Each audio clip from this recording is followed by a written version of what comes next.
Hello my friends, Paul here in the RoJoBe music room. Our very new, all singing, all dancing music room. Okay, so I'd like to firstly apologise for my previous video. There seemed to be a few problems with audio and the video skipping all the time, so you might have missed a few little bits and pieces. This video, it's actually the same day I'm recording this one. I'm doing an unboxing video this time. Okay, so before I open this, I just want to give you a little bit of the backstory. So it's a musical instrument for myself. It's something that I've been looking for quite some time. Weeks, months really, and I eventually found this company located in South Africa of all places that basically had what I was looking for. Now I'll go into more detail of it once I've actually opened it and shown you what's inside, I first corresponded with these people back in December last year. So this arrived about almost a week ago. Today is Friday. It arrived on Monday, so 4 or 5 days ago. And I haven't opened it yet for a couple of reasons. First of all, I haven't had the time, and I wanted to make sure that I did an unboxing video. So from the day that I first contacted this company to the day of actually receiving this package, it actually ended up 6 months, believe it or not. I knew it was a few months, I didn't realise it was that long. So I ordered this instrument from them, and when it finally got to the point of actually sending it, they sent it on through FedEx. So it left South African export customs, no problem at all. It then went through Dubai, and it went through their customs, absolutely no problem. It then went on to China. Don't ask me why it's taken this route, but that's what it did. It went through the Chinese customs, absolutely no problem at all. Then it arrived in Thailand. And yes, you guessed it, that's when the shit started to hit the fan. That's when I started having contact from Thai import customs, and basically what had happened, the supplier had sent the instrument with basically a bogus invoice for half of the instrument's actual true value. I don't really know why they did that. It's apparently to save something on import tax, but you know, if you try and stitch up the system, you're going to get stitched up.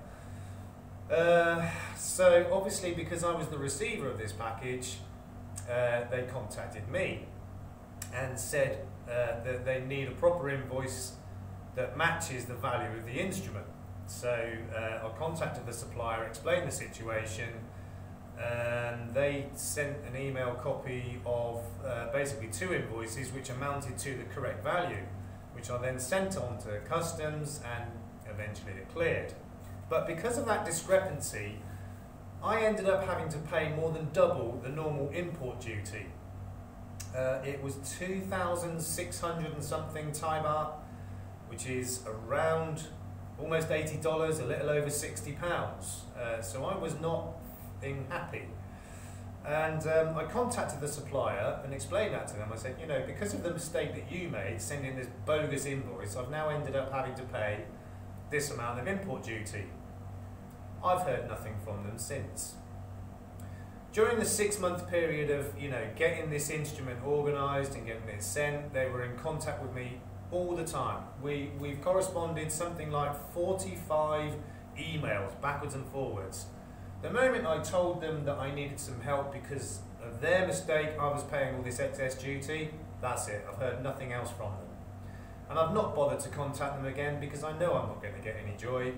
And like I said, I'll go into more detail of that once I've opened this package. I want to make sure I'm staying good for time. Oh, we're only 5 minutes in. Okay, so let's get this thing open and see what we've got. you in a bit closer than that, quite possibly. Let's have a look. Ah, that's better. Whoa. Right, just bear with me a second, just get this tripod set up. Okay, right, so let's get this thing open. Now, as I said, it did have a problem at customs, Thai customs. I am a little bit apprehensive as to what I'm going to find in here, because it's obviously been opened and repackaged. Am I going to come across any damaged parts, or worse still, missing parts? I do hope not. For any of those of you who watch my videos and have seen unboxing videos before, you know I've had a problem or two in the past. So let's open this up and see what we've got. So I promise you I have not opened this before. First of all, like I said, I haven't had time. Secondly, because of the import customs problems I had, I kind of got a bit despondent and I didn't even want to look at the bloody thing. But I am pretty excited about it. I'm just not going to let the supplier know that. Okay, so there we go. That's the first bit opened. Okay, do a bit of packaging, bubble wrap, of course. Okay, there's one piece. There's another. There's some more bits and pieces. And another piece. Right, let's get that box out of the way. Okay, put that lot to one side for the moment.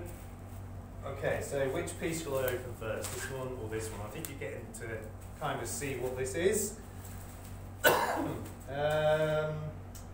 Decision. Okay, let's open the big one first. Right, here we go. Try not to cut too many of my fingers off. Wow.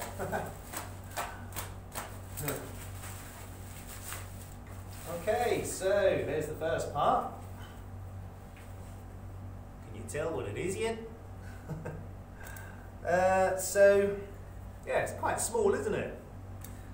And any of you who know anything about instruments might be thinking, looks a little bit like a miniature Telecaster, which it pretty much is.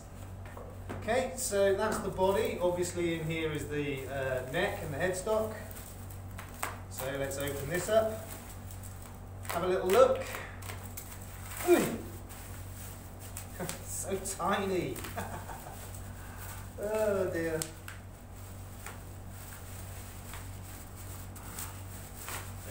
Bear with me. Hey, there we go. So there's the neck and the headstock. Typical classical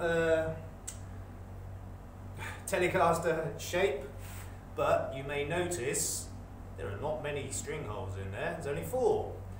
So what this is it's obviously electric because it's a solid body, but this is an electric baritone ukulele in the style of a Telecaster. Look at that. Lovely. Yeah, that neck doesn't fit particularly well, but we'll get that sorted. I mean, it's got the pre-drilled holes for the screws, so it should all line up properly. And apparently they have sent me a neck pocket shim, because when they had a close look at it, the alignment wasn't quite right. So they've actually supplied a shim for me. I mean, to be honest, there's a few little knocks and dings on this. Nothing major really. What you can do with untreated wood, let's see if I can show you these little nicks and dents. So there's one just there, little dent there, and there's, how can you see that? There's a little dent there. Now what you can do with untreated wood is you can actually soak those little areas with water and use something hot like an iron, a soldering iron, something like that, to put on there where the mark is, and it'll sometimes lift the fibres and bring that dent out. So you soak it with water, put some tissue or some cloth over there that's also wet, and then putting something hot on there to bring those fibres up. I'll have a go at that. If it works, great. If not, I'm not too bothered, to be honest. Because of, obviously you can see it's unfinished, untreated, and that's going to be for a future video, what I do to this. Fretboard is still covered in masking tape. That could well have been on there for weeks, which is not ideal. There is a truss rod fitted. I'll probably take that masking tape off soon, because I've got a feeling that's going to leave quite a lot of the glue behind. Okay, so that's that part of it. I've got all the hardware here. That's going to be the scratch plate. And what have we got here? We've got the bridge and saddles in there. And what have we got in this one? Okay, that's the control panel. Huh. I really hope they've included the switch.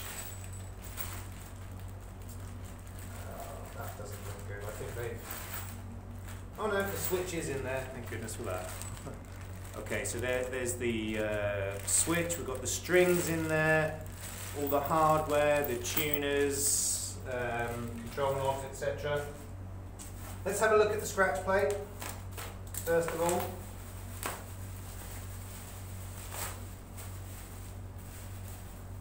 Okay, and the good thing is, as well, is they did pre-wire a lot of this for me. Oh, look at that, it's so tiny.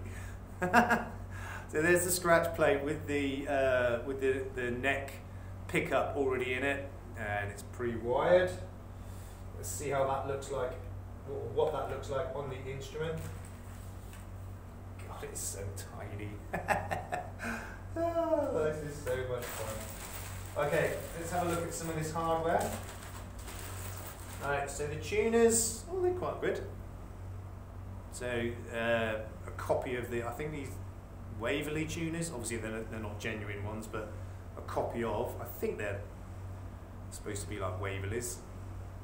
And the good thing is it's got a little hole in there for lubrication. They feel pretty good. There's my strings. So these are just guitar strings. One thing I forgot to mention, this is, I did say, it's a baritone. Now, unlike the normal ukuleles, which are tuned GCEA, the baritone is tuned DGBE, which is effectively the first 4 strings of a guitar. So these are just normal guitar strings, which I've got to go on there. Let's have a look at some of the rest of this hardware. So that's my 3-way switch in there. I'm not going to get that out of the bag just now. And we've got the tuners, should be 4 of those. 1, 2, 3, 4, 5.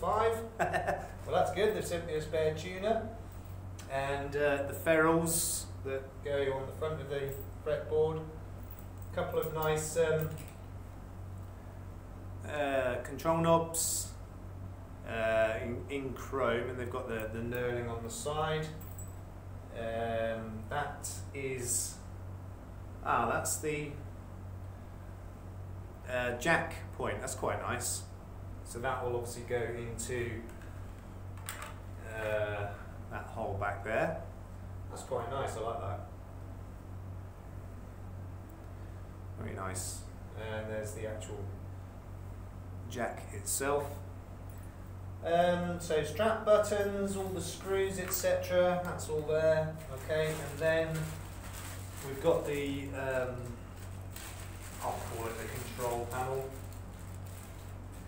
Okay, so you've got the 2 pots in there already, pre-wired for me. Thank you very much.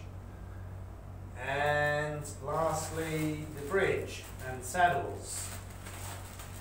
There we go. That's rather nice. So it's all in exactly the same style as the Fender Telecaster. Here's is a couple of the shims that they've sent me as well, so that's quite useful. So it does look as though everything is there, and looking pretty good, to be honest. I just can't get over how tiny everything is compared to a guitar. It's just, I wasn't expecting it to look so small. Obviously it is going to be smaller, but I just wasn't expecting it to look like that, and it's kind of cute. So that's the unboxing of the electric baritone ukulele, and I think it really looks rather cool. So a little bit more of the story. So as I said, I found this company eventually located in South Africa, and they custom build instruments for you, or you can buy certain ones off the shelf if they have them ready made.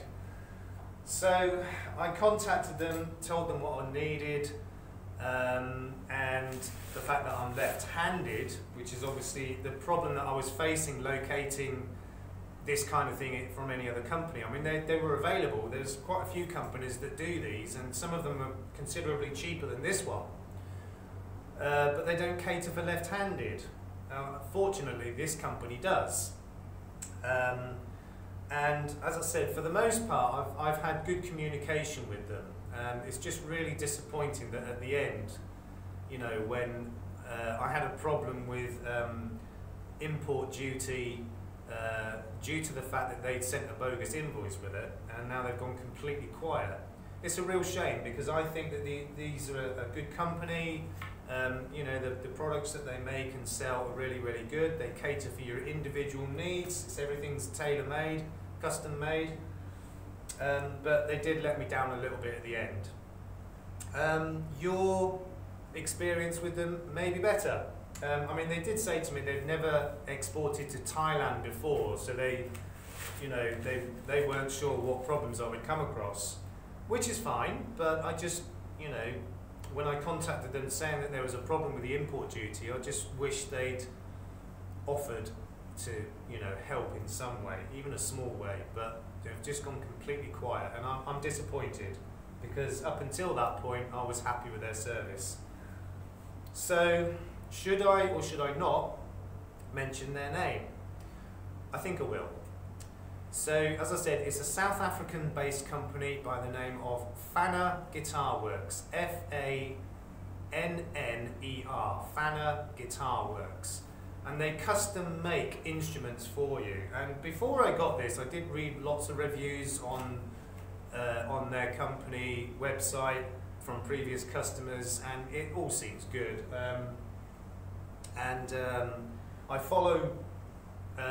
I follow somebody on YouTube as well who's also had instruments from them, and she's perfectly happy with them.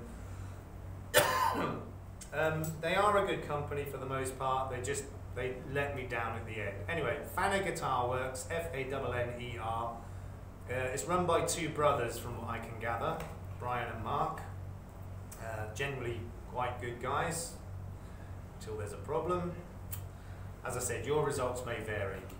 But, you know, if you're looking for something like this, I mean, they don't just do ukuleles, they do guitars as well. Their prices are quite reasonable, I think. I'm not going to say what I paid for this. You know, it's a lot more than any other ukulele I've bought. In fact, this is one of the most expensive instruments I have bought. But it's still quite reasonable prices as far as I'm concerned for custom-made instruments. Fanner Guitar Works, based in South Africa. You know, I have had a little bit of a disappointment with their dealings with me at the end, but for the most part, from what I can see, they're pretty good. Fanner Guitar Works. I have no affiliation with them, they're not sponsoring me, they probably will never even see this video, but I have to give an honest review. You know, generally pretty good, but when it comes to any problems, in my experience, you know, I've not been satisfied. I may well still chase them up and see you know, if there's something that can be rectified on this or not. But up until this point, I would have given them a good 9 out of 10. possibly 9.5. Unfortunately, that's now dropped to about 5 because of this.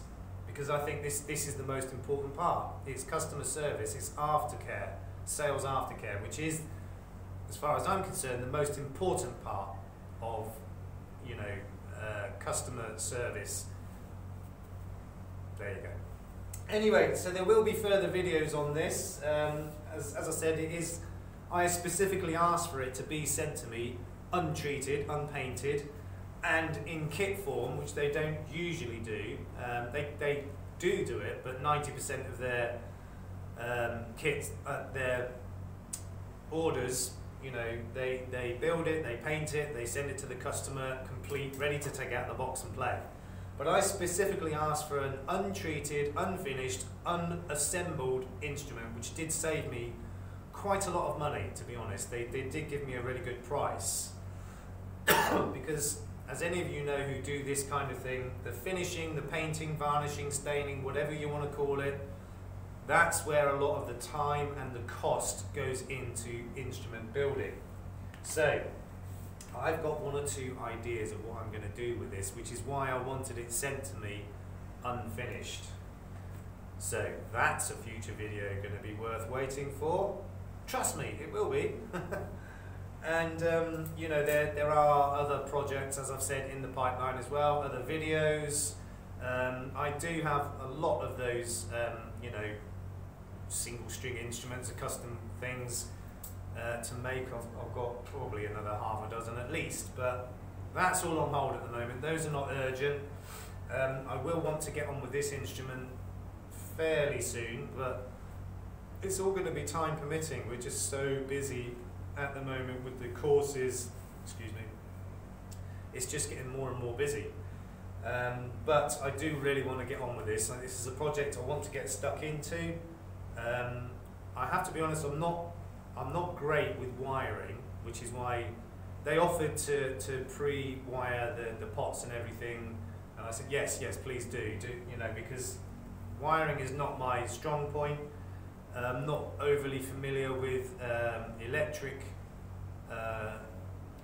instrument wiring, so I'm going to have to do a little bit of research to make sure I do this right. The earthing is really important.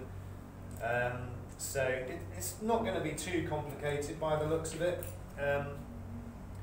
We've got 4 wires there, I'm assuming 2 live, 2 ground, what it looks like to me. We've got 2 wires on the bridge, which I'm assuming is the same thing. And then there's the switch as well. So I've got to figure out how to wire it all together. Oh, and the other pickup there. So we've basically got 2 pickups, each with a live and a ground, and we've got the pots with 2 lives and 2 grounds, and the switch. I mean, for those of you who do this all day, every day, you're going to say, piece of cake, do that in 5 minutes. Yeah, it probably could, but not me. So I'll have to make sure I do a bit of research, find out exactly how to do that properly, and do it properly. Okay, so I'm going to cut this video now. That was an unboxing, one I've been waiting to do, as it turns out, for almost 6 months. And I'm pretty pleased with what I found. I mean, you know, a few knocks and dings, I'm really not bothered about that. And you will see why when it comes to me doing the what I will call the finish on this instrument. It's going to be pretty interesting. So watch this space, and as I said, there will be further videos up and coming as well. I'm running out of time, so let me just say to you, take care. Please like my videos, comment, share, subscribe if you haven't already, and when you do, please hit that notification bell. I've got the best part of 100 videos on my channel now. Please watch them all. Get your friends, colleagues and relatives to watch them all, and all the stuff, okay? So, as I said, take care, peace out.